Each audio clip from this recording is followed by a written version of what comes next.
Hello, my name is Harold Lapidus, and welcome to the Boston Herald Podcast. Today, my guests are the hosts of my favorite podcast in the world. It's called Nothing is Real, and it's all about the Beatles. It's one of the things that helped me get through the pandemic. It's one of the two Patreon accounts that I've signed up for.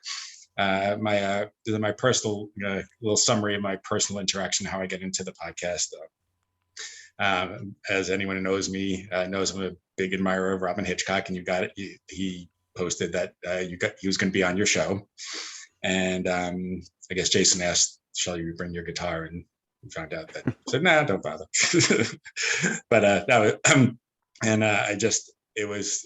didn't really know your personalities yet, so when I re-listened to it, it was even better than the first time. But what I particularly remembered was you guys went on the riffing about, is Paul really human, because he hadn't he perform for 3 hours and not drink any water, and he'd sing songs about what it's like to be a normal person and so on. And I really enjoyed it.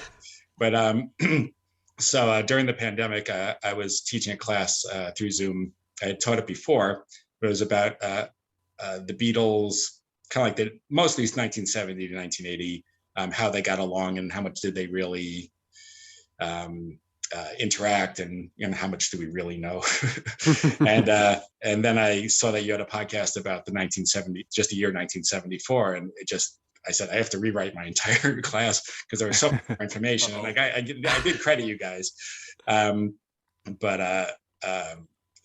I was hooked, and I just got caught up on all the episodes, and some I listened to 2 or 3 times. It's just and I wanted to spread the word by getting you on the podcast here, and hopefully if you haven't watched already, listen to the show already, you'll get started. And among the things that make the show appealing is you two guys have a great chemistry. You guys know a lot, but there's nothing pretentious about what you say. It's a very you're self-deprecating. You have a very Beatley sense of humor, and I think it helps that you're from the Beatley part of the world. I mean, not exactly Liverpool, but not too far. And I love some of the colorful phrases. My favorite one was Paul's over-milked his pudding. It's a phrase I never heard before, but I just loved it. And you have a lot of interesting takes and theories and insights on what makes the Beatles tick. So let me introduce the act I've known all these months. And we all think we know something about Nothing is Real podcast, but how much do we really know? So please welcome Jason Carty, who's on Team Paul. Hello. And then there's Steve Cockcroft, who's on Team George. Hello. And so you guys won a contest, I guess, which was the Beatles Brains of Ireland. Do you want to explain what that is or was? Yeah, well, the Beatles played in Dublin once, and never a city to let an anniversary or an excuse for a celebration or a drink go by. They have an annual Beatles weekend on the anniversary of that date, and part of the entertainment is a quiz, and I think we entered it maybe 5-6 years ago. A couple of times we entered, and we had a couple of friends along, and we sort of came 3rd or 4th, and we came 5th, and the next year we came 6th, and we ditched the friends, and then we came 2nd. So gradually, it over the years we kind of were getting closer and closer, and then we won, and it was just the 2 of us turned up that year. And what I didn't realize was that Jason had in the back of his mind, if we win this would be, what else? What can we do now? This is the pinnacle of our lifetime achievement. And he just, I can't remember whether you phoned me or texted me or... No, what I did was, it was my cousin works in, media and producing and all the rest. And I met him at my, it was my uncle's 80th birthday. And I said, we've I did this Beatles quiz thing. And, you do podcasts, do you think there's room for a Beatles podcast? And he was like, yeah. And he kind of took it seriously because I wasn't taking it. It was a bit of a whim. And so I ran it by him, and he's like, yeah, because, the Beatles, it's like an evergreen subject. And he's right. You can do a Beatles podcast this year and you can still listen to it in 3 or 4 years time, And then I was up in your house around Christmas time, I think it was, Stephen. Yeah. And we were just shooting the breeze, and I think it was then I said to you, listen, my cousin Ado is kind of, thinks this is a goer. And again, it was only kind of Ado saying, okay, well, let's set up a meeting and let's write up a document and, plot out a dozen episodes and see what you do and all the rest. And just like, oh, we're really going to do it. And this was pre-lockdown. So this is all the start of 2019 when we started doing it. And the initial plan was that it would always be in a studio, because my cousin Ado had access to a studio, because I was thinking that, the things I dislike about podcasts is, when they don't sound great, and well, that's kind of number one. And when the theme tune is too long, that's the other thing that I find a bit annoying about podcasts. So I was like, well, we went into a studio for a bunch of Sundays and recorded them. And I think it just sort of happened. We kind of thought, if we get to the end of the year and we have 100 downloads, we'll be happy. And it's just flown, really. We thought we each know a dozen people that might listen to this, and so we, that'd be good. We'll maybe get 10 episodes, and we'd be able to say, when we're old and in the retirement home, well, we did a podcast. But it was literally, there was not much. It all happened very quickly. Yeah. And then that first year of stuff, once yourself, Harold, once you start putting stuff out, it kind of gets away from you in a way, and you just start putting things out. And the big kind of switch that got flicked was when Mark Lewison was doing his Abbey Road tour, and he just happened to be passing through Dublin, and Stephen managed to get the right email address to get him on to talk to us. And that was an absolute mind blower, because once he did the show, that just brought on a huge tranche of fans, because he's like a clarion call. There's no one like him, Yeah. Well, who does the theme song for your podcast anyway, for the music? Well, I hate to brag, but it's me on GarageBand. He doesn't about 20 minutes. He doesn't hate to brag. He doesn't. He's the Donovan of the two of you, right? He is. Yeah, Donovan taught me how to do it, but it's just a GarageBand thing. There's lots of this stuff that some of it's planned out and some of it's seat of the pants, and it just it's very nice that people like you've been a great champion, and thank you very much.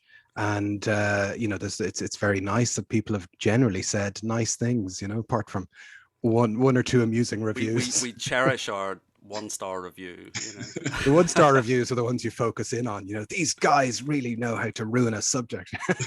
All that stuff. They're great. So how did you two meet? The first time we met, there used to be a music magazine called The Word.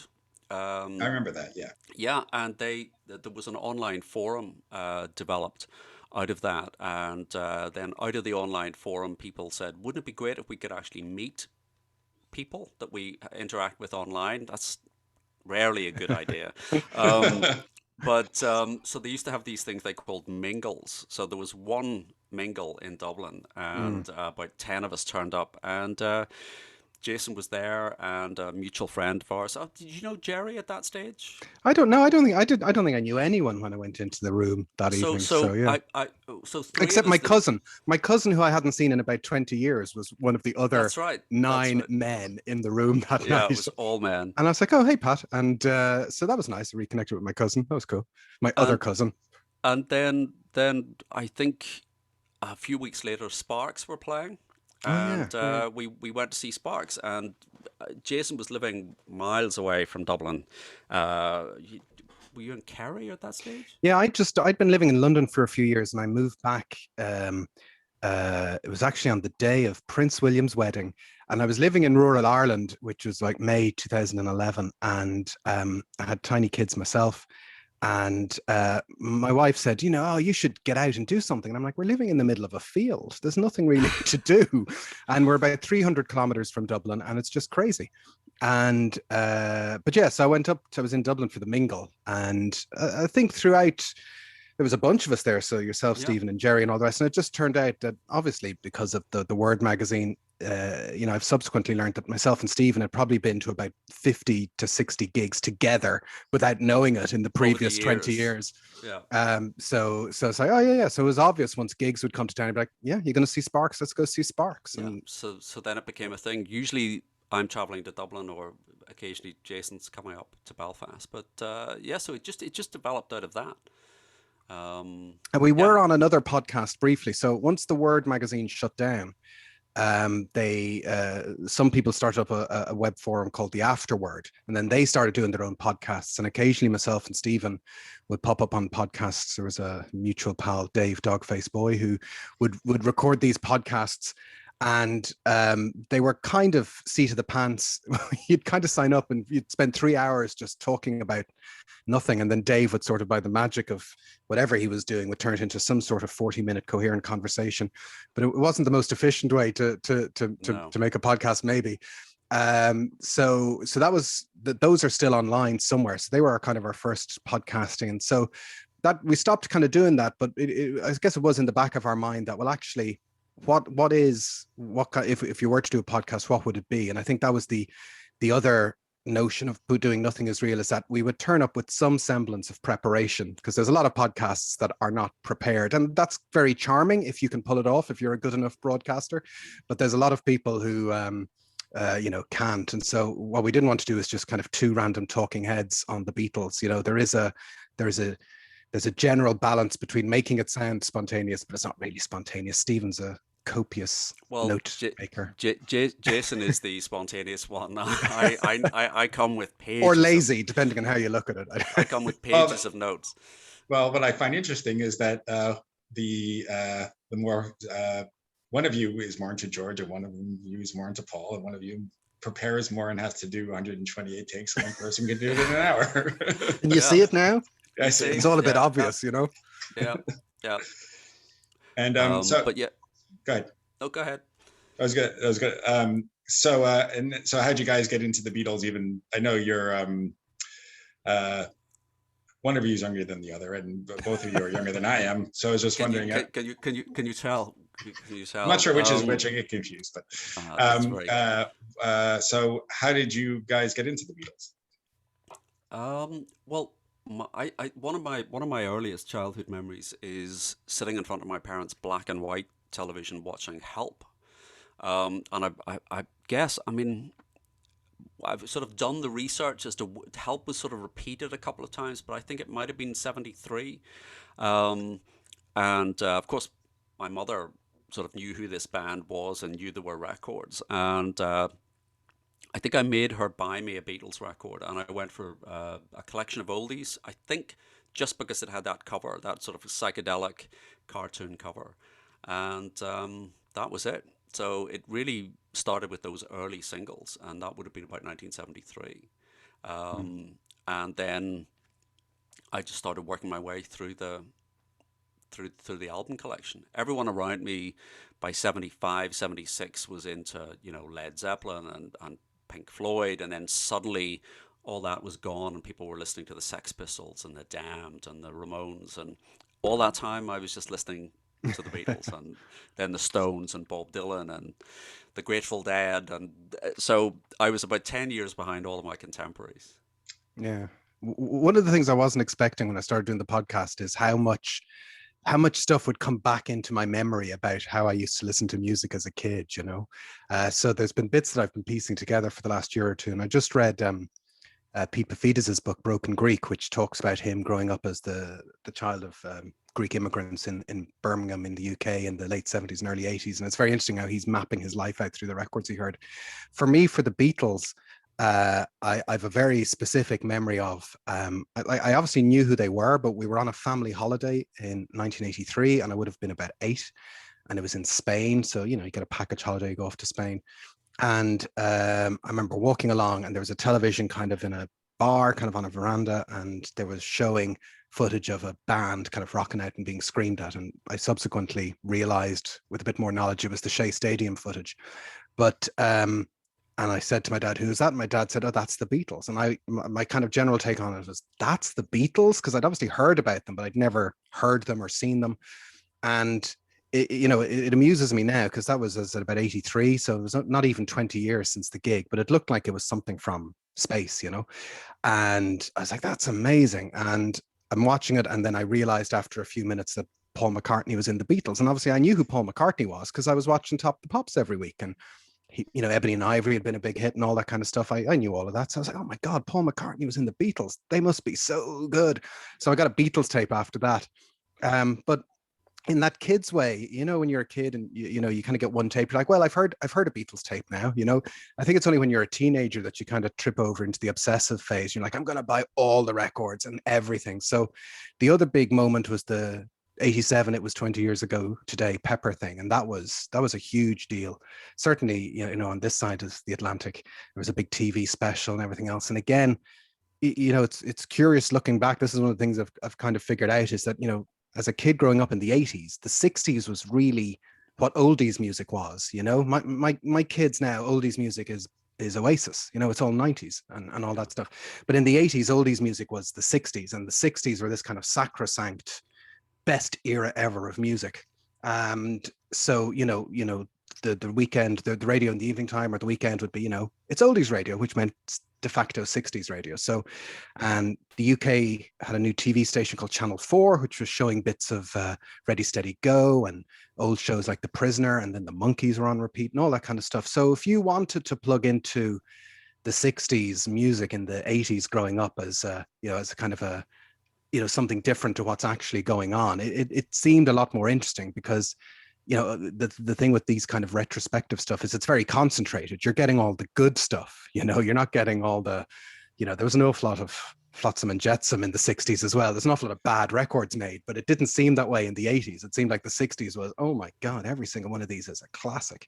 So I that kind of triggered my kind of 60s nuss.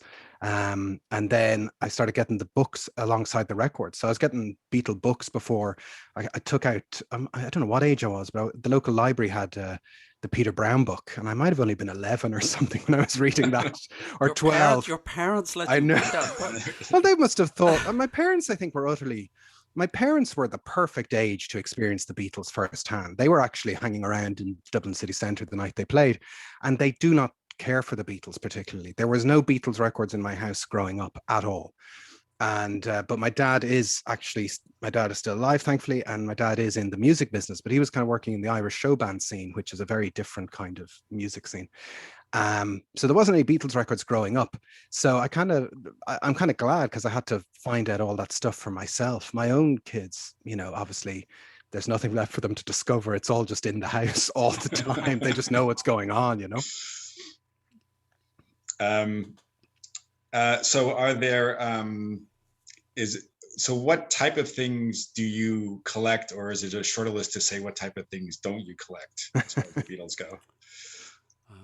You're probably better than me, Stephen. I have to admit, over the years, I wouldn't say I've fallen out of love with the Beatles, but there's certainly a couple of years when I was listening to other things or doing other things. It's really since the mono box set. I got that in 2009, and that kind of lit a torch paper again when I kind of realized just how fantastic they were. But I don't have a huge collection of. I have all the records and all the bits and pieces, obviously, but I don't. You're more of a. I'm more of a hoarder. Archivist. Hoarder Archivist is the nice word. word. Is the word you're looking for. Well, I mean, Jason's experience in the 80s, the 60s were cool in the 80s, but in the 70s, the 60s were not cool at all. So you could go up to Belfast. They had a market called Smithfield Market, and you could pick up secondhand records and things like that for a few pence, literally. And so I started then buying 7-inch singles, and then you realized I had this Apple label, and then every now and again you would see something else with an Apple label, a Mary Hopkin or a Billy Preston or Ravi Shankar. So I started buying Apple label records, and I suppose by the time 1987 came along and all the CDs were coming out, I had all the records. So then you buy the CDs, and they came in a nice roll top box, like what they call the bread box. Yeah. So I bought that, despite the fact that I also had all the records, and then you were done. and then never bought a Beatles record again. Then I bought there was a roll top box with cassettes, so I bought that. And then once you start that, so I think I bought the same 13 or 14 UK albums at least 14 times each. It's ridiculous. It's ridiculous. And then it became books. You can see behind me on the shelves. I mean, everything on those two sets of shelves, every book is about the Beatles. Because for a while it became less about listening to the music because you're so familiar with it. So it's more interesting to read about it than actually listen to it. I don't need to listen to it. I know it's in my head. So really then it became books. So the things that I collect are really Apple label records. I'm never going to get a complete set. Some of them are so obscure and so expensive. But books, I suppose, are now the thing. And do you have a preference for stereo or mono or quadraphonic or? Quadraphonic. Yeah, I grew up with the sort of 70s fake stereo UK pressings, and they're not the best, but they're the ones. They're the ones I grew up with, and they're the ones that I remember. And don't tell anybody that listens to Nothing Is Real this, but the mono Sgt. Pepper.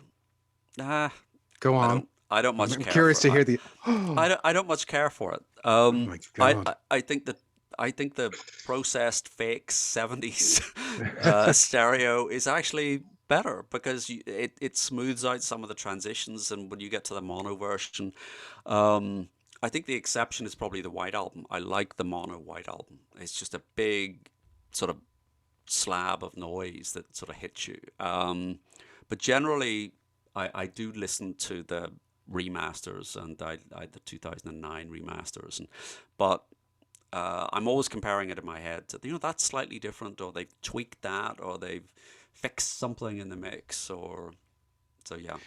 Yeah, I kind of mentioned a few minutes ago that the mono box set was a kind of a big reintroduction, big eye opener again. And I have to make contrary to what Stephen has just shockingly revealed. Hearing Mono Pepper for the first time back then, it was like hearing a brand new album. I think the drums at the start of the reprise of Sgt. Pepper in mono it's just an extraordinary sound. So the CD mono set from 2009, I think, is fantastic.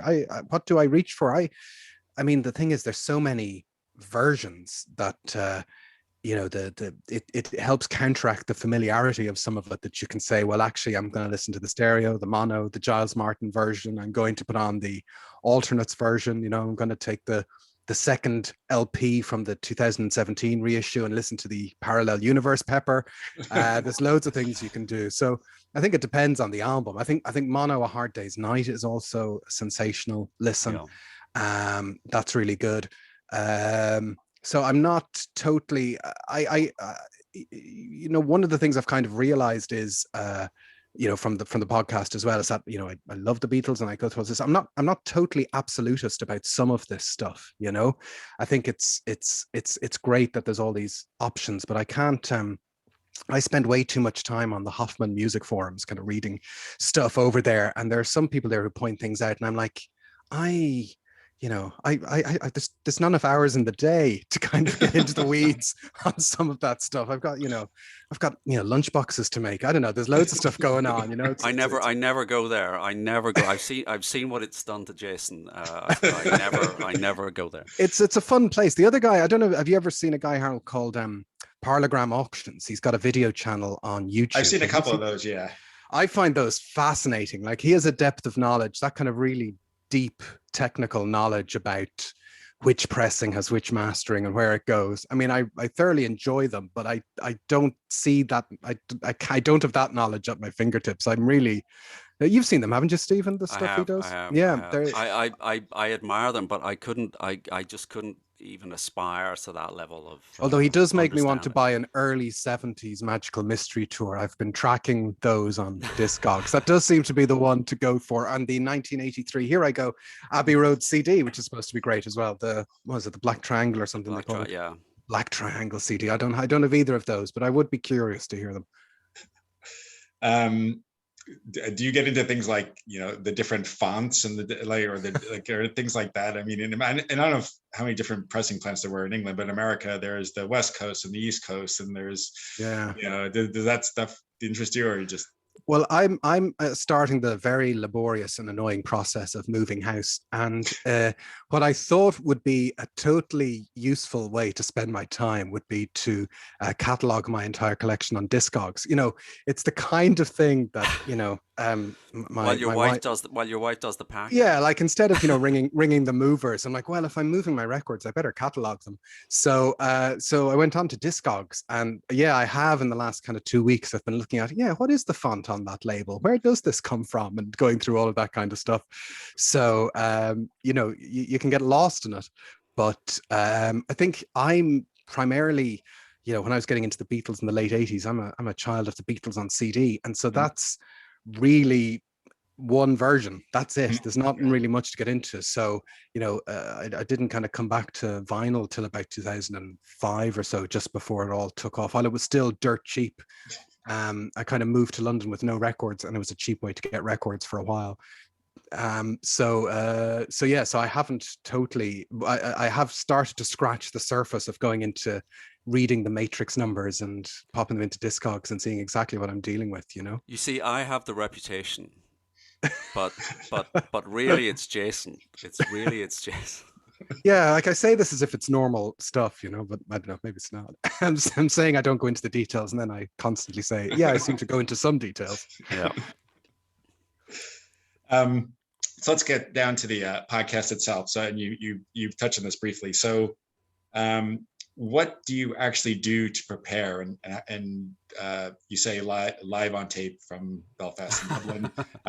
Is there, is it, first of all, how do you do it? I mean, is there editing? Is it one go through? Is it, a lot of research, all that sort of stuff? Well, it's changed a little bit in the COVID Zoom era. So as I said, when we started, we were in a studio, and it was kind of more of an expediency to try and get as much of it done in a first pass as possible, and to kind of keep editing and things to a minimum. I think what Stephen would say is that, between 2019 and 2020, we kind of went in from like those season 1 episodes. We did have notes, but they'd be pretty skeletal. Yeah. And then from, once we came back, we kind of delayed coming back in 2020 because of, I don't know if you've heard this whole COVID thing. It's a nightmare. Yeah, all the kids are doing it. Yeah. So then, we kind of started doing it on Zoom, and we weren't in the same room, and so the kind of the tone of them changed.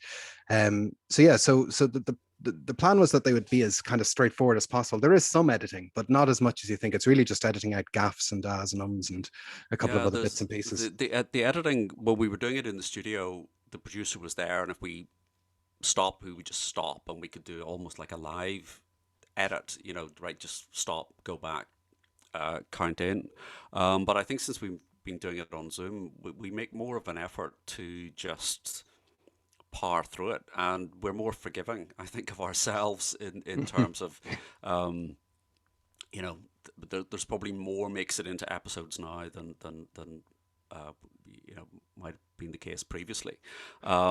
But yeah, I kind of prepare notes, and I over prepare the notes, and then I send them down to Jason, and 2 minutes before we start recording, Jason says, we're going to start from the back and work forward, or we're going to do the songs in alphabetical order, or so yeah, which is good. It's good because otherwise it would be just me reading out a script.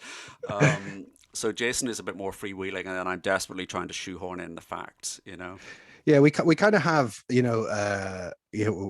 occasionally we'll try and, like, for last year for seasons 2, 3, and now for season 4, which is kind of coming to an end, we do sort of map out a bunch of topics, and we try and say, shake it down, say which ones are good. There are certain topics that kind of keep cycling around to. Somebody was texting me the other day saying, you guys got to do an episode on Brian Epstein. And I'm like, yeah, it's not like we haven't thought about that, but it's just one that, what's the angle? How do you do it? What's, what are, should you just tell a bit of the story, So, we need to, although one thing we want to do is that we could do whatever we want. So, and I'm not dissing podcasts that do the album by album thing, or that do that kind of just go through it in strict chronological order. But we just kind of wanted to jump around and put stuff that's kind of sometimes serious, sometimes stupid. But the notion is that it's a total Beatle universe. Like, the only reason we're talking about these things is because of those four guys. So, whether it's, looking at 1980 or looking at Ringo's films, whatever it is, it's the same thread.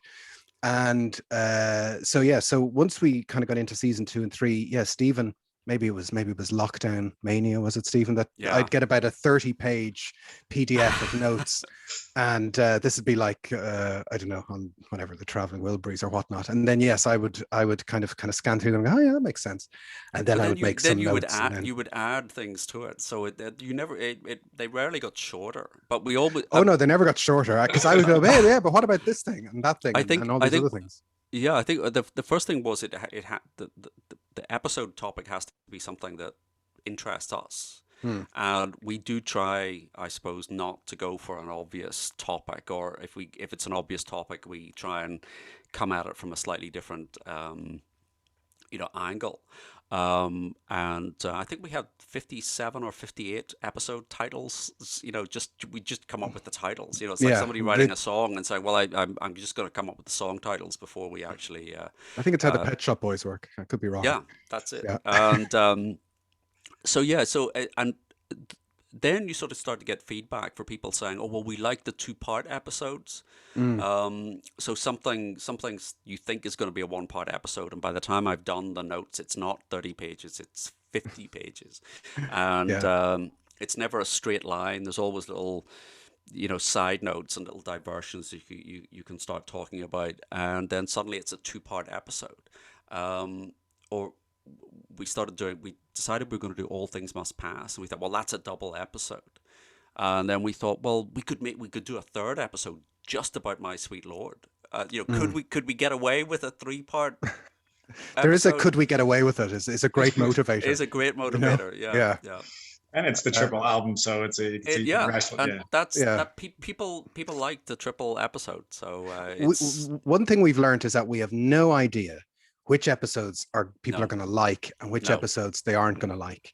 And I would say that there's certainly, for each of us, we have one episode per season that we don't like. We're not going to tell you which one it is, but we always have slight bugbears, and there's kind of one, and then people are very nice about it, like, oh, that was the best one ever, and we're like, okay, we have no idea, No idea. So you kind of have to let go a bit for some of that stuff. And I think we realized heading into season 4 that pretty much every episode was going to be a double episode. There was only 2 episodes that weren't. So 5 of the 10 of the 12 episodes were double episodes. And I think that's just the nature of a bunch of things, getting comfortable with what we're talking about. Zoom obviously makes it a bit longer because you're not really on the clock of a studio anymore, and that we kind of we're going into things a little bit more detail than we did in season 1.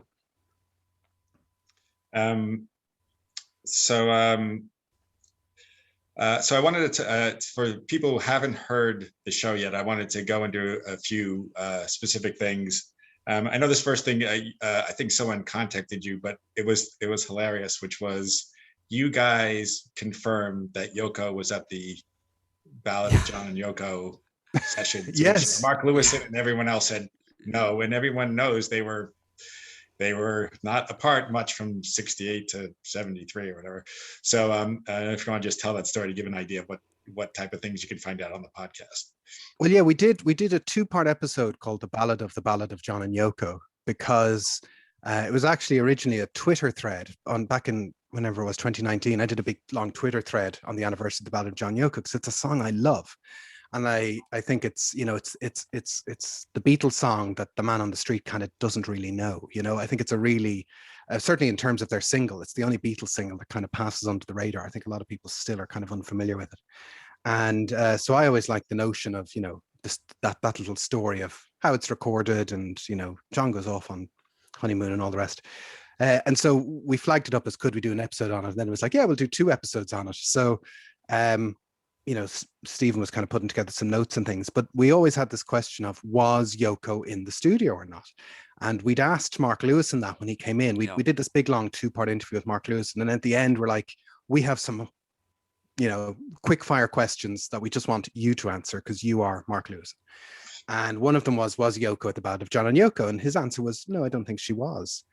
And we were doing, we should probably come clean a tiny bit about this. We'd put out part 1 of the Ballad of John and Yoko, and somebody had gotten in touch with us to say, Yoko's definitely there. And I've totally forgotten the guy's name. And I feel bad, but he's I think it's in the pod. I think you credit him. We do credit him in the podcast. We do credit him in the podcast. And he was like, listen to this snippet on the box set and bump it up and have a listen to it. And we had a listen, and we're like, oh my God, he's absolutely right. And the way he put it is, he said, you can hear her smiling. Yeah. And you can. John makes some joke, and you can just hear this little kind of noise that she makes. And as soon as you hear it, you think, of course, that's the noise that she makes when she sort of is giggling or about to smile. That kind of nose laugh. Yeah. Yeah. And so then we did an edit. We did a rare edit. We had to go back. Because I think originally we were like, was she there? Wasn't she there? I don't know. Yeah. It's the big mystery.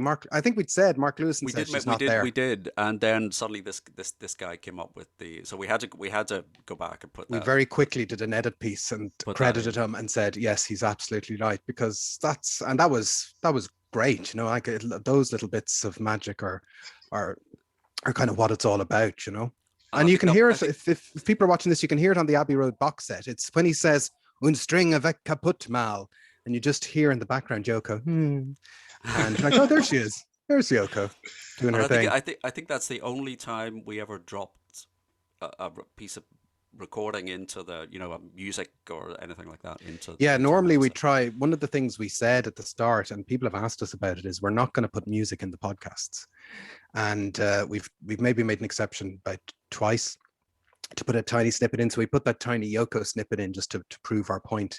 And so not having music in was part of the grand plan to try and, keep the conversation afloat a bit, Yeah, well, I think it's good that you guys keeps the flow going, and also I figured if John can do an edit in Working Class Hero, I guess you can do an edit in your podcast. That's exactly what we were going for, the Working Class Hero vibe, where it sounds totally different.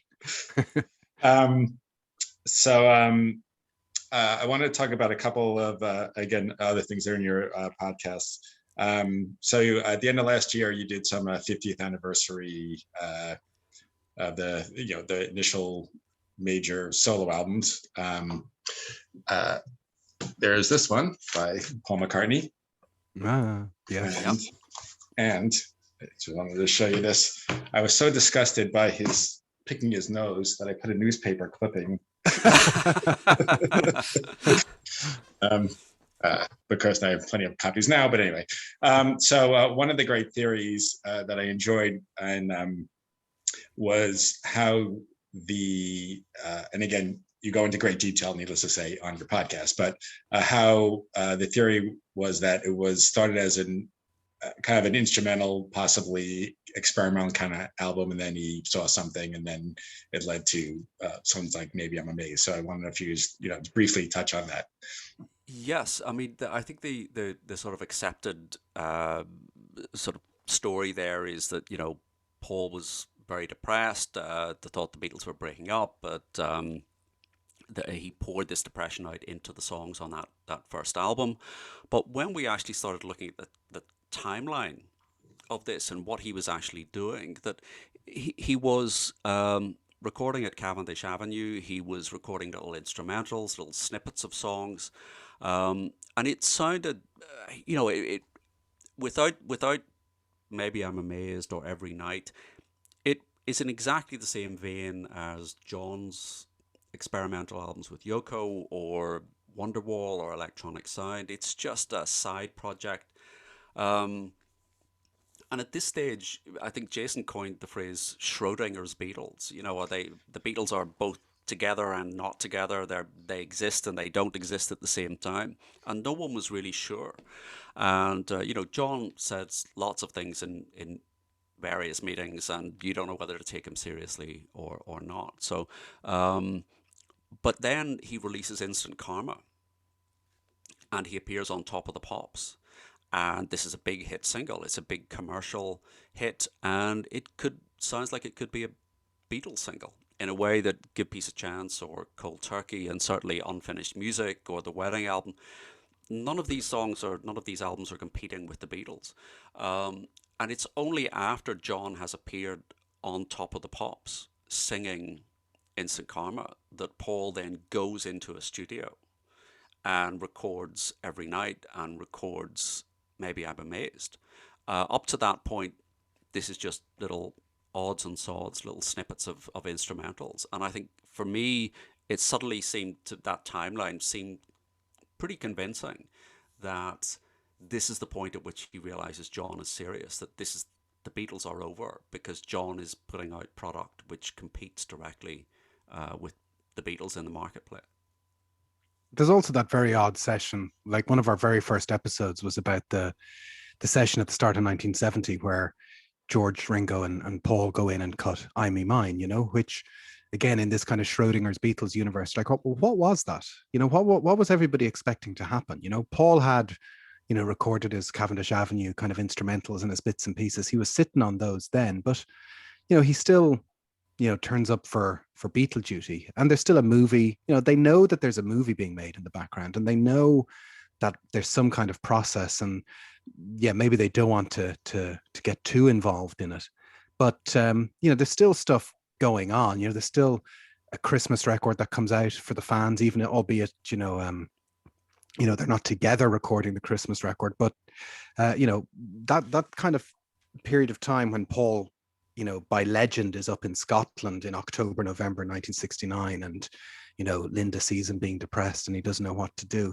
It's a couple of weeks. He's back in London in December, and he's up in Scotland recording footage for the Something video, so he's still on Beatle duty up in Scotland. It's not, there's stuff happening, there's this notion that nothing happens between September onwards, but there's little bits and pieces of Beatle stuff happening. And we try to avoid counterfactuals on the podcast, but it is one of the counterfactuals that says there is a small little sliver of opportunity there, whether it's John turning up for that 2nd and 3rd of January session 1970, if he been in the country, or if he'd come back with a clear head and said, come on guys, Instant Karma, Beatles single, let's go. I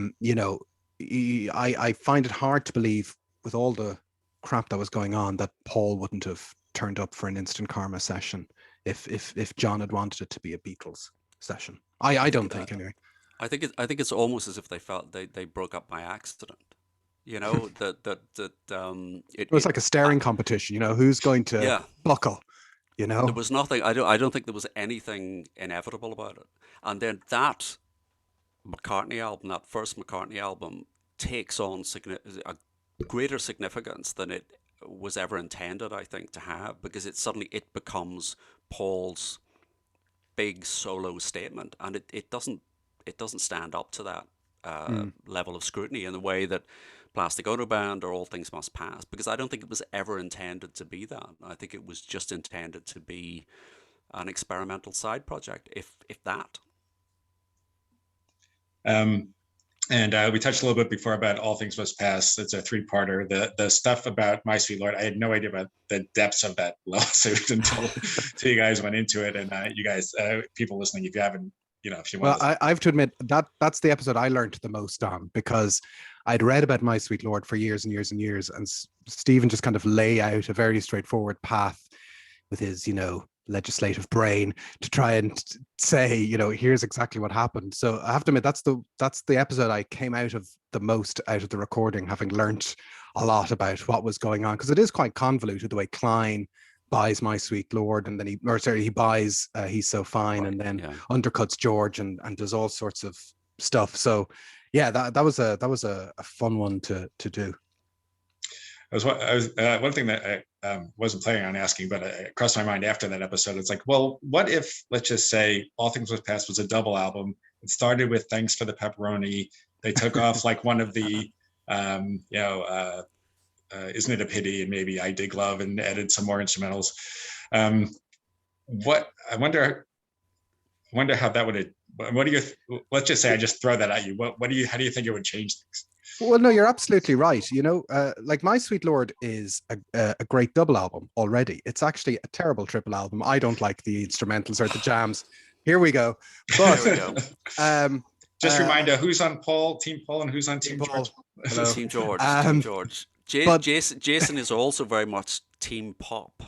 Right. I'm Team Pop. Yes. I'm Team Rock. So, but I think that's to do with my advanced age. There's sort of 10 years. I'm as a kind of 13, 14-year-old, I'm kind of growing up with Led Zeppelin and Free and Cream and those big guitar bands. So an LP of instrumental sessions, from the proto Derek and the Dominoes, effectively by Derek and the Dominoes. Layla was the big song, so I'm perfectly fine with that. Well, but I think you're right. We mentioned on one of the episodes that, and it's an obvious observation, but Jeff Tweedy wrote in a book about how the way people feel about an album is really locked in on the first song, and you could almost extrapolate that a little bit to say, and the pre-album single. Certainly in the old days, the notion of a pre-album single. So we mentioned in the podcast, people's first interaction with McCartney was not a pre-album singles release of Maybe I'm Amazed, which I think would have made a difference in terms of how people approached it. They literally dropped the needle on it, and they got whatever it was, 49 seconds of Lovely Linda. And coming off the back of the Abbey Road medley, I think people understandably would have said, what the hell's this crap? I don't need this. Whereas, you think about my, All Things Must Pass. Also, it's not the first Beatles solo album. It's preceded by My Sweet Lord, which is this magisterial mega hit. And then, the album opens, in a very sort of, regal kind of fashion, and it kind of brings you on this journey. So album sequencing, it's not an original thought. Album sequencing is hugely important, and how the album drops. But it's not just the sequence of McCartney itself, but it's the sequence of no pre-release single. It's the sequence that it was the first Beatles solo album, that he had shown his hand first. He had named his price in the negotiation first, and that's not a great position to be in. And something we talked a bit about because it's the 50th anniversary of Ram, is also the tone of the times was spiritual and confessional and the personal. I think, would you agree with that, Sue? Yeah, but also big rock songs, and everything that Paul is doing is very understated. And I like All Things Must Pass just fine the way it is. I Dig Love, that could have been a B-side. The second version of Isn't It a Pity? There were a lot of other songs kicking around that he could have put on the album, and we're obviously waiting for the quadruple box set or whatever is coming down the line. Any day now. But I think it was Klaus Vormann made some comment at the time, or maybe in 2001, saying, these jams, these happened all the time. Whenever we're making, whether it's Leon Russell or it's Derek and the Dominoes, this is how we kind of warmed up or wound down, and these were so good that you thought, well, why not put them out? And I don't think I've ever listened all the way through to All Things Must Pass and not listened to the jams. So I have to admit, I kind of said earlier, I became a teenager in the late 80s, and I kind of, CDs were my medium. I'm still very fond of CDs, but like many people, I've gone back to vinyl in the last 10 or 15 years, and so certain things like getting All Things Must Pass on vinyl is a different trip, having had the big chunky double CD for years. And it's true of a lot of albums, but particularly for All Things Must Pass, I only got it for about 3 or 4 years ago for the first time on vinyl, and you kind of understand a little bit more about what it might have meant to have picked it up when it came out. It's easy not to put that third LP on. That's what you're saying. Well, it's easier to not put that on, but also, another album I only got on vinyl about 15 years ago was Fleetwood Mac's Tusk, which is one of my favorite records of all time. But on vinyl, it's like 4 or 5 song EPs. It's a very different kind of proposition to the big monolithic 20-track CD, which I first experienced the album on. So it's kind of curious to get those little bits of insight, that you can put on a bit of All Things Must Pass, or you can kind of see where the breaks are, And so, to finish the trilogy here, there's so Plastic Ono Band. You guys were talking about not as in glowing terms as the other 2 albums. Not putting it down necessarily, but it may not have aged as well and so on. And then this box set came out at the I guess the end of last year or April. April. It's all a blur. I know. And I know you had an unboxing video and all this cool stuff, but so I wonder if that changed your opinion of anything. I think it has, actually. I think recording the podcast made me change a little bit of my opinion on it. And then, I've kind of gone deep into the box set, and the box set is a lot more rounded, I think. Some people are giving out about the laughter on some of the studio jams and all the rest, and because they think the album's supposed to be very deep and severe and austere and all the rest. But actually, I think the box set is a fantastic thing, and I certainly prefer the album more now than I did a year ago, I would say. I was surprised that we didn't end up speaking about Plastic Ono Band in more glowing terms, and we did get comment, because I think we both went into it thinking this is a great album. This is a genuine classic. But someone on Twitter, Eddie Robson, who's sort of big supporter of the podcast, he said it's an album that I admire rather than an album that I like. I remember that tweet. Yeah, and I thought that's exactly how I feel about it. It's a great piece of art. It's a great piece of sort of psychological unburdening, but I do not need to listen to Mother every day. It can be difficult. It's a difficult album to listen to sometimes. But at the same time, there's some very beautiful sort of little acoustic tracks in there that people forget about. I think people think it's all sort of raging and screaming, and it's there's a lot of light and shade to the album. But I think I would agree with Jason. I think the box set made me look at it in a different way, and they're having fun when he's not sort of exercising his demons.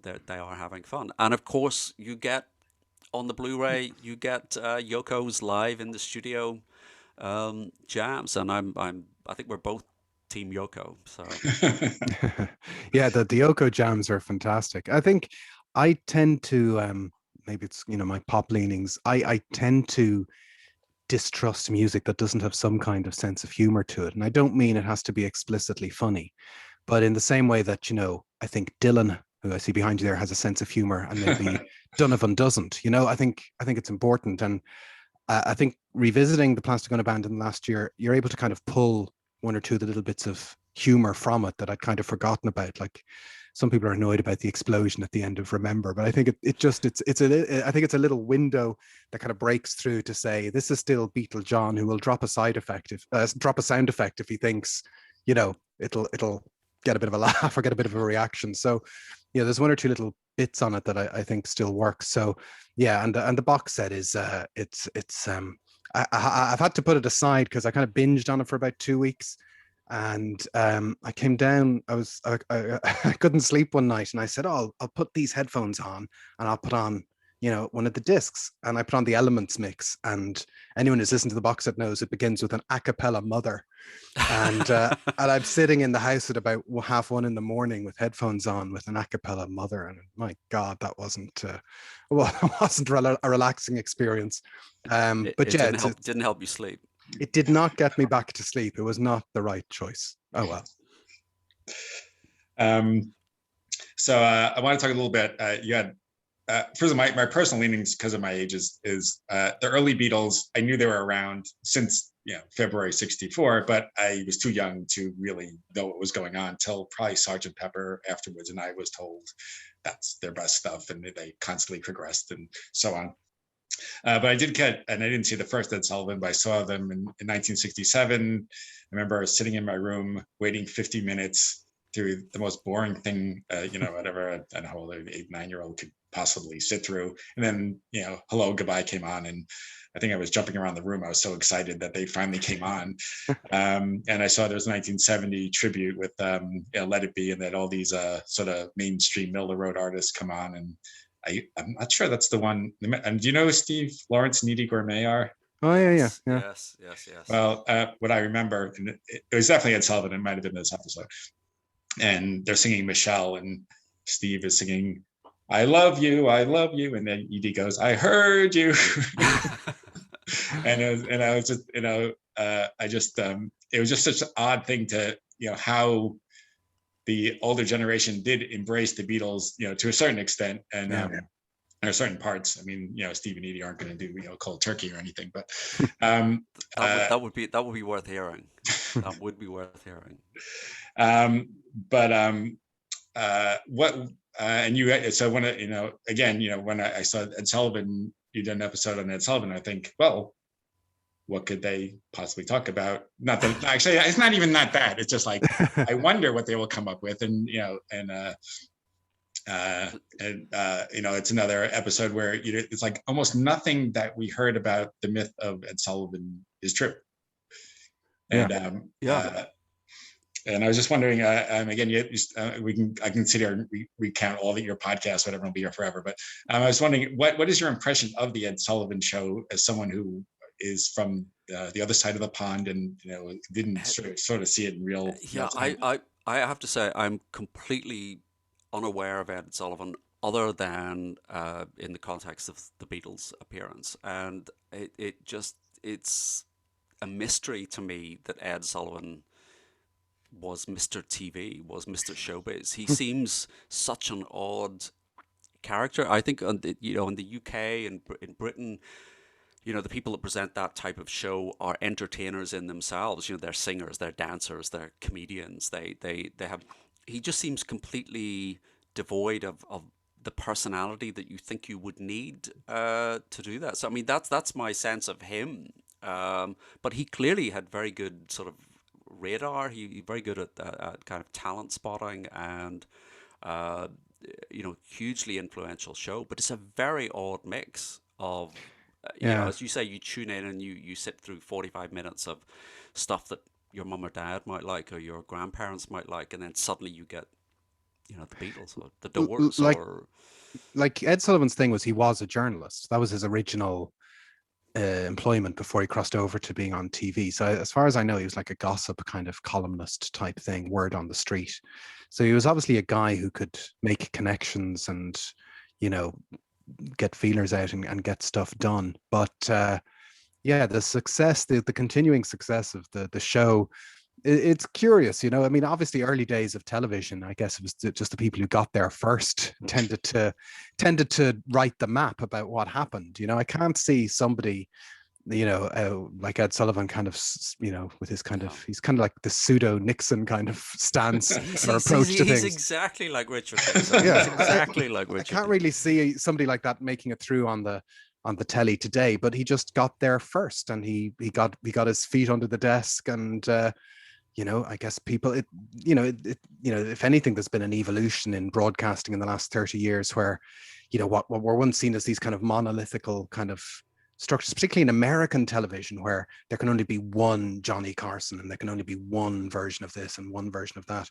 That's just not really a thing anymore. It's I think everyone gets their own show for a while at some point. That's how it seems. I have one right now. There you go. See, Warhol was right. So I wanted to see how you guys process some Beatle-y things in real time. So I wanted. So I was told there would be no math. Yeah. So the Great American Songbook. John never really did much. I mean, maybe a parody of As Time Goes By or something.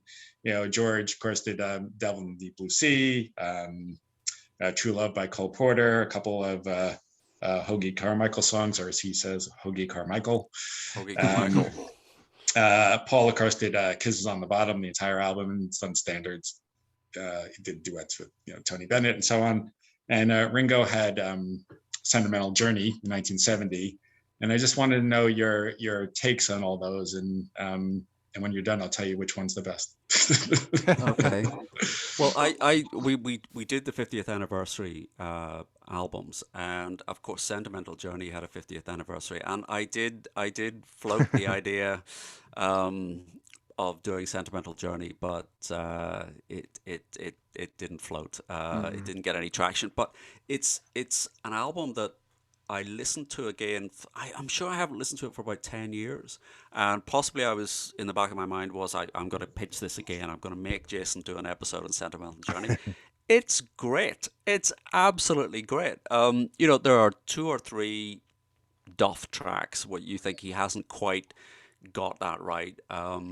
But again, it's this point that Jason was saying. It's got a sense of humor. It doesn't take itself seriously. Some of the arrangements are fantastic, and it's just that big band sound. And it's not music that I would listen to. I remember going to see. I saw Frank Sinatra, and that was the first time I'd ever seen that kind of band live, and I was just amazed at the sound that was coming off the stage. And so I love that album. Paul's Kisses on the Bottom, I think his voice is quite exposed on that album. It's sort of very laid back. It's a very jazzy oriented thing. It's not an album I think I've listened to more than once or twice. I would kind of echo that. I mean, I don't really see I'm Team Paul. I don't really see the point of Kisses on the Bottom. I don't know who wanted it except maybe Paul. I find those Great American Songbook albums, these Rod Stewart-y type things and all the rest. I'm not sure. I don't really get them myself personally. I think Paul's had a great team around him. What was his name? Tommy LePuma in the studio, and Diana Krall, and then recorded in Capitol and all that kind of stuff. So the pedigree of it is fantastic, and I've no doubt Paul's sincerity in doing it. But something like The Fireman makes a lot more sense than Kisses on the Bottom, to be honest. And I know he has all this music in him, that he was brought up on all that kind of music, but I certainly wasn't calling out for a Paul McCartney standards album. Ringo's, look, I'm glad Sentimental Journey exists. I think the world is better for it. And something we've said on the podcast is that when I've talked about Paul's career, as I said, it's make more sense in retrospect. And when you kind of look back, that kind of focus of 70, 71, 72, where you're like, what is each one of them doing now? What is more important than the goddamn Beatles that they're doing this? That's a lot of pressure. And so something like Sentimental Journey, doff the cap to Ringo for doing 2 genre albums at a time when people didn't really have a way of processing what it meant to do a genre album. We all know now in the post Elvis Costello universe that people go off and just do stuff for an album, and it doesn't turn them into a gargoyle. They just go off and do something else on the next album. And so Ringo was just scratching an itch. And so, if you take those 2 albums together, I'm not listening to them a lot, but I'm glad they exist. I think they're very, very good for what they are. It's Ringo singing standards. And I would argue it makes more sense that he is doing Sentimental Journey. Makes total sense, because he was the kid who used to stand up in the bar and sing songs, than Paul doing Kisses on the Bottom. Is that the right answer? That's the right answer. That's the right answer. And I think just very, very, very briefly, the 3 George songs that you mentioned, I think Baltimore Oriole, Hong Kong Blues, and True Love. I think True Love, is a great version. And I think, I can't remember whether Mark Lewison mentioned this on the podcast or whether it was when we were just kind of talking to him, and he said that George just liked to say the word twoo. It's twoo. And that he recorded that song for no other reason so that he could say it's twoo, it's twoo. That sounds familiar. I think I heard it on the podcast. Yeah, so he said that on the podcast. I thought, that's a good reason. And in a similar vein, so they have John Lennon's rock and roll album. You have Paul doing the Russian album, or back in the USSR or whatever, and as well as Run Devil Run.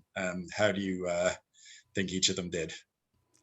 Well, I can say definitively, probably my favorite solo Lennon album is the Rock and Roll album. I just think that's a great album. And again, I was saying this, we're talking about the Traveling Wilburys and the other day, and saying, I just like the sound of Bob Dylan having fun. When he's enjoying himself. I like Under the Red Sky, Unbelievable, Handy Dandy, stuff like that. And I think you just have a sense of John having a good time. And okay, there's maybe 3 tracks where everybody's having too good a time, but I just think it's the sign of a man having fun. So that's my take on that album. I think I would probably take Run Devil Run first, because I went back to it recently and I hadn't listened to it in a while, and it was looser than I remember. I remember when it came out, I thought it was a bit. What's the word? Prepared. But I think I was watching the Cavern performance on YouTube one evening, and it just set it off, and I was like, oh, wait a sec, this is much more raucous than I remember it being. It's really good. And again, this kind of Paul retrospectoscope, when you're looking back, he's processing his grief, he's trying to get back into what it's like to perform. He's looking, I think more so than Kisses on the Bottom, Run Devil Run at that point in time makes a lot more sense. I think the Back in the USSR album, well, I didn't hear it for years because it wasn't easy to get, and then when I got it, I was kind of disappointed in it. I think it's a bit wan, it's very kind of slapdash. Rock and Roll, I slightly and I think I said this in our Harry Nilsson episode, that kind of dense mid-70s studio sound is not one that appeals to me hugely, like Pussycats, the sound of Pussycats, I find just a little bit too disorderly in a way. But I would take Rock and Roll over Back in the USSR. So my order would be Run Devil Run, Rock and Roll, Back in the USSR. Yeah, I take Run Devil Run second. Yeah, so. But that's true to form for myself and Stephen. Really, you could have predicted that. Yeah.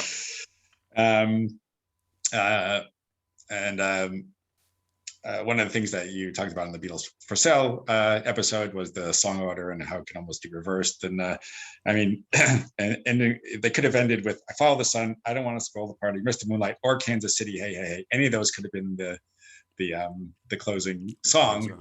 And then the way it would fade in through 8 days a week would have been a nice way to open the album, although because it's a very strong opening as it is. But I was wondering if you had any other albums that you thought, Beatles or solo, that they got the order wrong, or any Well, somebody said to me on Twitter recently, they made sort of a comment about, oh yeah, is Strawberry Fields Forever and Penny Lane being left off Pepper, is that the worst decision George Martin ever made? And I was like, no, the worst decision is leaving Day Tripper and We Can Work It Out off Rubber Soul. That is by magnitude a worse decision, I think. Certainly the this side of the Atlantic version of Rubber Soul. I think we haven't done an episode on Rubber Soul, but I don't seem to like Rubber Soul as much as everybody else seems to like Rubber Soul. I think there are certain, it's got potentially the worst Beatles song ever on it, What Goes On, and what else? So I think if I was to play around with one listing, it would be maybe Rubber Soul. We also talked about this, our first episode, was on the Help album, the Help soundtrack, and we talked a little bit about how you could jiggle that around a little bit if you wanted to. Maybe the cover versions are maybe a bit passé on the Help album, and how you could take those out and throw on I'm Down or one of, or any of the others. What else did they have knocking around at the time? Was Yes It Is knocking around at that time as well? I think it was. Yeah, it was. Yeah. We don't want that on our album. You don't like Yes It Is? Yeah, I don't like Yes It Is. No, it isn't. For me, if Paperback Writer and Rain had been on Revolver, and Eleanor Rigby and Yellow Submarine was the standalone single, I think that would.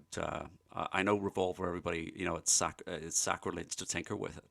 The person who always got their track listings wrong, I can say this definitively because my track listings are always right, was George. George, I would rework. I think Danny should give me a call, and we could.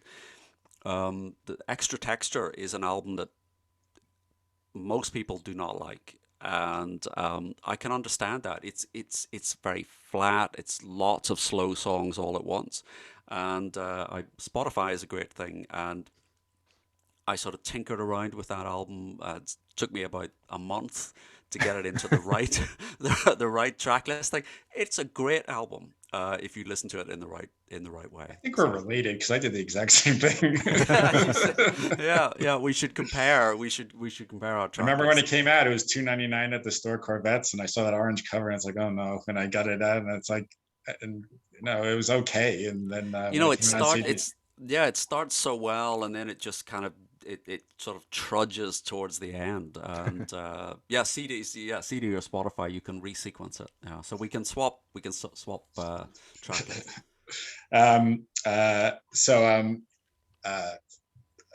Let's see. The Let It Be, Get Back, that's coming out this fall, hopefully. Actually, my one thing about track listings is like 1 After 909 should either be the opening or closing track. It shouldn't go a second song on side 2. Just like it's back to the beginning or the end or whatever. Yeah. So, but anyway, so what do you? One of the things that they're saying is that the entire 42-minute concert is going to be in the film, which I can't believe, unless it's like an outtake thing. But what are you hoping to see in the either the film or assuming there's a box set? Wow. I'm probably in a minority by saying I like the Let It Be film as it is. The first time I saw it was a sort of rainy Sunday afternoon. It turned up on BBC Two or something here, and I didn't like it at all. But each time I watch it, I think this is a great film, and it's got a narrative. It's got they're in this film studio and they're not having a good time, and then they all go to the Apple studio and things are getting better, and then they all go up the staircase onto the roof, and the concert is great. And it seems that it echoes A Hard Day's Night, that where they kind of rush out onto the fire escape, and there's a kind of great sort of uplifting moment. I'm just looking forward to seeing it in a remastered picture. It's such a grainy quality the way it was blown up for the big screen. So I'm actually just looking forward to seeing everything in higher definition. Yeah, I mean, that's kind of been forgotten about, that they said at the start of this process, the Let It Be movie is getting an overhaul as well, and we're not really sure, where that's going to be, whether that's going to be, my hunch is that they will not want to give it a standalone release and they'll put it into a big box set, and that it'll be the Peter Jackson film that gets the standalone release in order to push that side of things more so. But yeah, I would very much, because I've only ever seen Let It Be, I think I bought it in the 90s on a VHS bootleg cassette, and that's not a great quality, or else YouTube, or Vimeo or whatever it's on. So to actually see a proper version of Let It Be, I think would surprise a lot of people. And if they mix the sound and all that kind of stuff, it'd be great. We know kind of what we're going to get with Peter Jackson, that we're going to get the kind of the happy version. And I don't have a problem with that either. I think the truth is somewhere in between. The kind of there are no absolutes in a lot of Beatle history, and what happened in January 69, there certainly was fraught moments, but we didn't. I've often wondered, they filmed the wrong thing. If there'd been a documentary crew in for the White Album, and we had footage of Ringo storming out, that'd be the story about the White Album. That'd be the bit that people would focus on. But we've very little footage of the White Album. So instead, Let It Be gets this other kind of focus because George walks out, and we know they all kind of have a row within the following 18 months. I'm looking forward to both versions, but I think Let It Be getting a proper polish up would be great. In terms of what's on the box set, like there will be a box set, and I think it'll be very straightforward, and Beatle obsessives will be very annoyed and they won't like it. Yes. And they will complain because what they've done is they've picked one nice version of All Things Must Pass, and they've given it a bit of a scrub, and they've put it on, and we've seen what they've done already. It's been very curious to see how quickly the expectation is tilted from the start of 2017. It was all the Beatles will never do super deluxe editions, and they'll never do reissues, and they'll never do multi CD box sets. And then as soon as the Pepper one came out, everyone's like, right, well, I actually know better, and here's what they're going to do for Let It Be. Yeah. It seems one of the first bootlegs I ever got was a 2-volume thing called Sweet Apple Tracks. Oh, I have that too. See, I think we are. But we're not going to get Commonwealth. We're not going to get John's version of Get Back. We're not going to get that hilarious version of Here Comes our House of the Rising Sun. But those are the things I would be fascinated if there's I've never seen, I think, a clip of John singing Get Back. I've heard the audio. The full version of Dig It. Commonwealth is hilarious. They're clearly having a good time.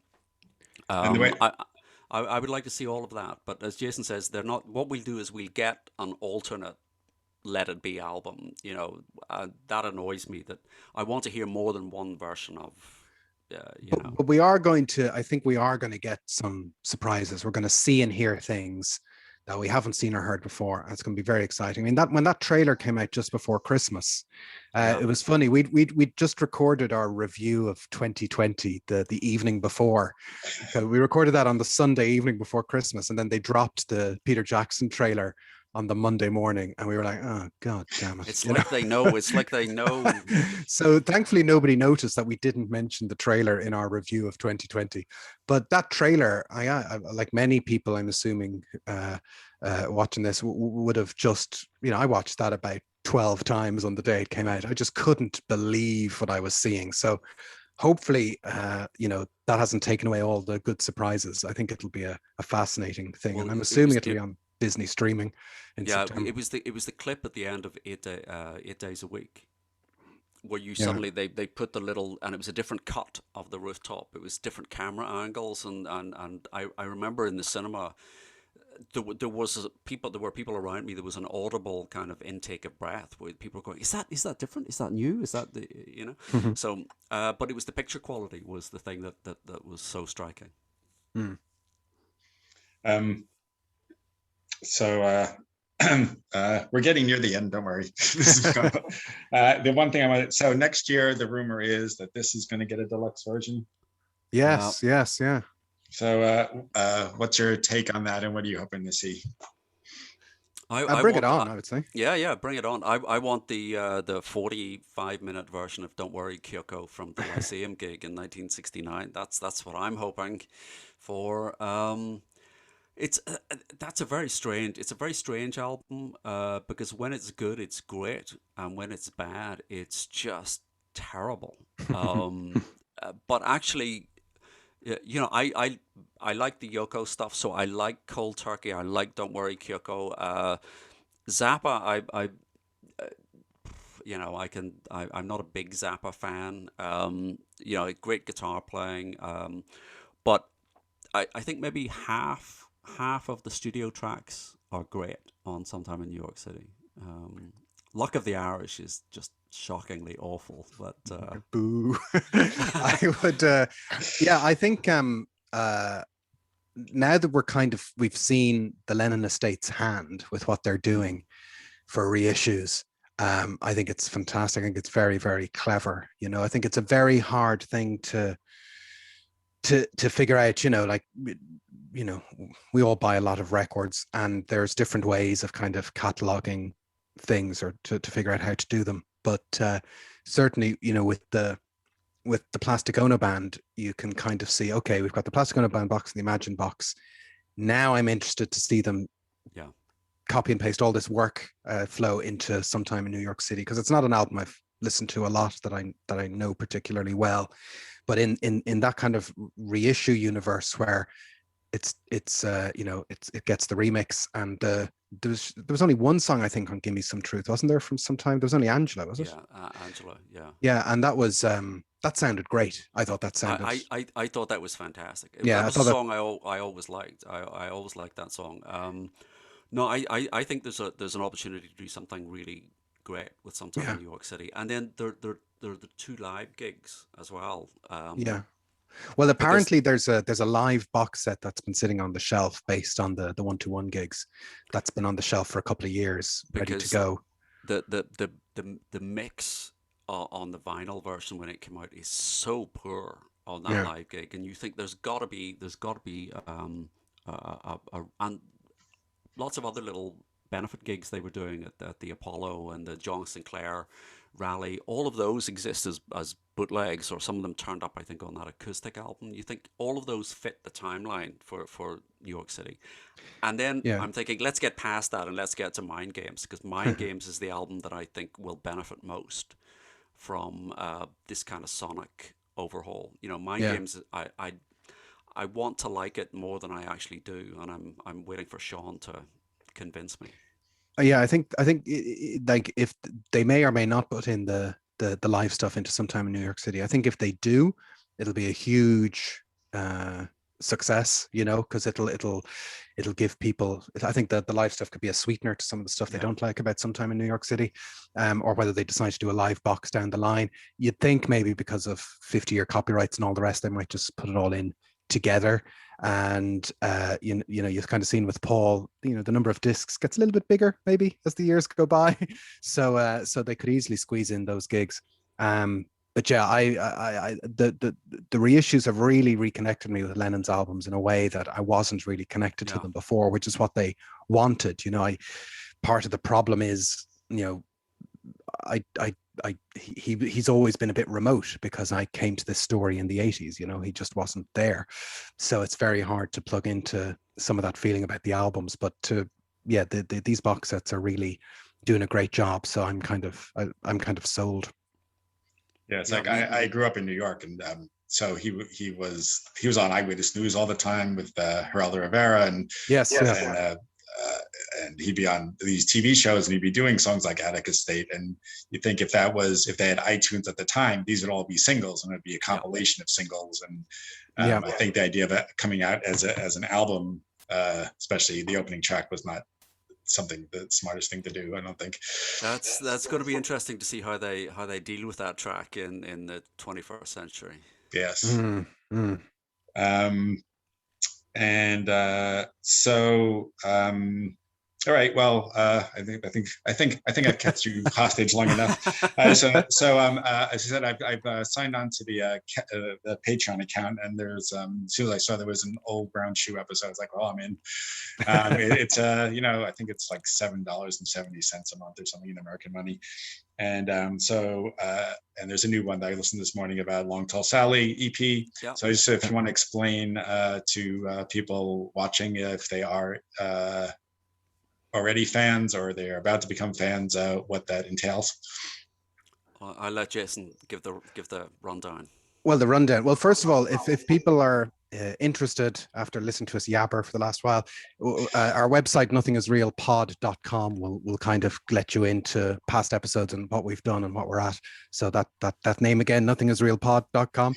But in terms of Long Tall Sally, we kind of, in terms of putting out bonus episodes, we were kind of looking for opportunities of trying to do something that would be half a standalone episode, but also something that would work in parallel to the kind of the non-subscriber episode. So we were doing 2 episodes on A Hard Day's Night, the album, and when you look at the chronology, they record this original EP at the same time. It just seems ridiculous what they were doing. So it's always been very curious to me that they, A Hard Day's Night is this completely original album, Lennon and McCartney songs, but as a sideline they're putting out covers essentially. I know there's kind of, they're covering themselves for one of the tracks, like a covers EP, and you think actually that would have been a really interesting thing to do for the rest of 64 and 65, is to strip the covers off the albums and just release little covers EPs to go along with the original stuff that they were putting out. One of the things we've said is that there are certain ways of doing things back then that there wasn't a precedent for. So now we're used to buying an album that's reissued 8 months later with new tracks or with a bonus CD attached to it, or we're used to like a video album like Magical Mystery Tour coming out on a streaming service and all the rest. But they were kind of figuring some of the stuff out on the fly. So Long Tall Sally is just a curious part of that. And I think what we said at the start of that episode is you don't have this communal knowledge about the EPs the way we do about the albums or the singles, and they're kind of a bit of forgotten history, So the bonus episodes are really intended to sort of complement the main episodes. And if you go to the website, there's various options. There's sort of ads appearing in the episodes. So there's one level of subscription where the ads will be removed, and then there's another level where you get these bonus episodes. So there's Old Brown Shoe, there's Long Tall Sally. There was an interview with Denny Sywell, which was great fun to do, and we're coming up to the end of season 4, and I think there's another secret bonus episode for subscribers coming. There's a secret. There's an extra episode for season 4, and across the hiatus in the summer, we're going to put stuff out for subscribers. We're going to kind of I think we're looking at doing some kind of Zapple episodes, which are our experimental phase, where we talk to people or mix it up or see what's going on. But at the same time, we're conscious that if people are subscribers, that they're getting episodes that are as good as anything else that we'd put out. We're not just putting the stuff that We're not just going to repeat each other's names to each other. We're not going to do a wedding album. John and Yoko session. Yeah. No, we're not going to do that. But yeah, so maybe there'll be some interview episodes and things like that for subscribers. They're a little looser, I think. I think the Denny Sywell chat was it was a bit of an eye opener. Such a nice guy. Yeah, it was good fun. Just that he would open up and tell his story, and he's you ask him the right questions, and he kind of reveals a few little interesting tidbits. He was a good guy to talk to. He was great. Yeah, it was great fun. I can confirm that the quality has, if anything, gotten better throughout the years. It's and I loved it from the beginning, and I would what's the website again? Website is nothingisrealpod.com. Right, everyone check it out. If you got to the end so far this interview, and thank you guys. I've been wanting to talk to you for a long time. Thanks for everything you're doing. It's really something. Thanks again for all the support, Harold. We really appreciate all the retweets and all. We really appreciate it. Really, and all the contributions to Facebook. It's the Facebook group. It's you really appreciate it. All right. Well, cheers. Take care, and I'll be listening to you guys online. Okay. Cheers. Bye. Thanks. Bye. Bye.